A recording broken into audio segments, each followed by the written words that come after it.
Good afternoon YouTube, welcome back to my photography channel. I'd like to take today to look at the exposure triangle and getting your images exposure perfect.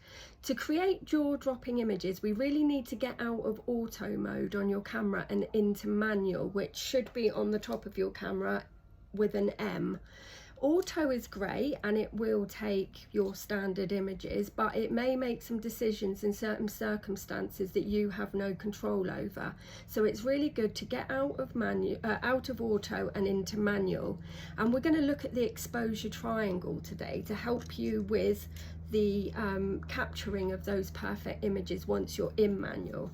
So what the exposure triangle is made up of three different variables, and that is your shutter speed, your aperture and your ISO.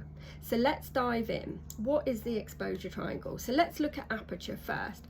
Aperture refers to the opening of the lens through which light enters the camera.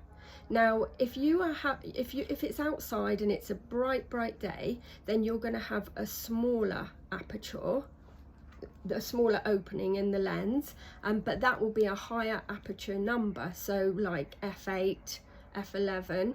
If it's a really dark day outside or a low light situation in a jazz club or night photography, then you're going to need to have a wider opening on your lens, and that is down nearer the 2.8, 1.8, 3.5, and so there's a much wider aperture. Aperture also affects the depth of field, so that's how far behind you from the nearest to the furthest point that's in total exposure, that's actually in focus.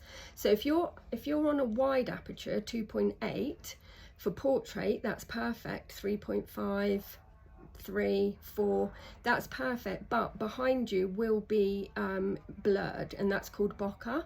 If you're doing a landscape shot and you want the whole scene in focus, then you're going to have a smaller aperture opening, and that's going to be a higher number like f8, f11.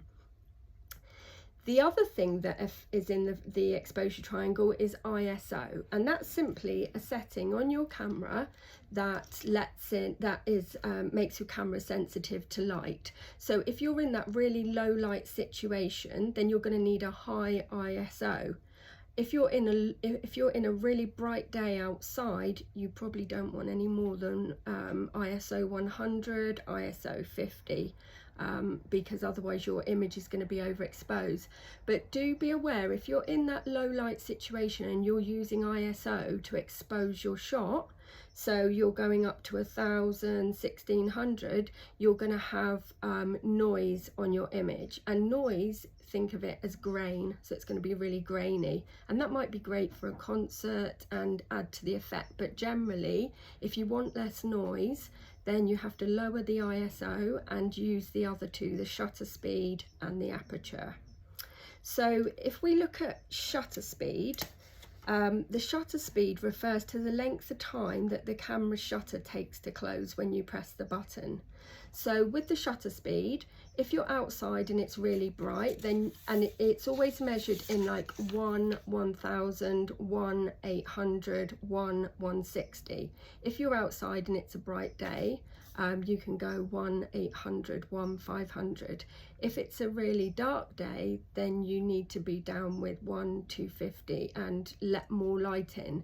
But obviously the lower down you go, the 1, 250, 160, the camera's going to pick up every single tiny move you make, and that's going to make the image look blurry, so you may need a tripod in this situation. And again, it's using that shutter speed, aperture and ISO as a three variables to create your perfect image. So if you narrow the aperture on here, increase the f number to get your desired image, you're reducing the amount of light that comes into your camera if your image is too bright and overexposed. Narrow the aperture, reduce the amount of light and decrease the ISO. If your image is too dark, then you want to increase the ISO. You want to have a much wider aperture on your camera, and you want your shutter speed to be open for longer. And you know, by adjusting these 3 elements and getting used to when you move one, having to move the other 2 will really get you used to your camera. So if you can, get out of auto and onto manual and try shooting in RAW with these 3 exposure triangles in mind. Now the other thing to think about as well is if you're using an after a post-development post-production suite like Adobe, and you've got grain or noise on your image, then you can use something called denoise now in Lightroom, and that will take some of the grain out for you. I'm only talking about Adobe because that's what I use, so I'll pop the Adobe affiliate link in the description, and if you want to go and take a look at their products, you can. The other thing they do now is white balance as well, so if you've got the incorrect white balance on your camera, afterwards in Adobe in a Lightroom you can go in and change that too, and I'm sure that's the same for other post-production software as well. So I think the most important thing to remember is when you get back from a shoot is to reset all your camera settings, because you'll be surprised how many times if you forget that, you go out to the next shoot and suddenly it's all it's not set for the right environment and you can't work out why. So set everything back to normal and just remember that you can't go wrong. So take your camera out, start practicing, and start thinking about all the things we've spoken about in this exposure triangle video, which is your shutter speed, and usually it's an S on here, your aperture is an A, and M for manual. But if you put it on manual, you can go in and do those yourselves. You don't need to move it on here. All you need to concentrate on is getting your camera into manual, shooting in RAW, and then using your dials and controls. I've set this one up as ISO and that one up as shutter speed, and you can have one for aperture as well. You just need to get used to using that exposure triangle to correctly expose your images. So if you want to let me know how you've got on, I'd love to hear. Pop it into the comments, subscribe to my channel, like the video, let me know how you've got on, and let me know if there's anything else you'd like to know in the next video, and I'll be back soon. Thank you, bye.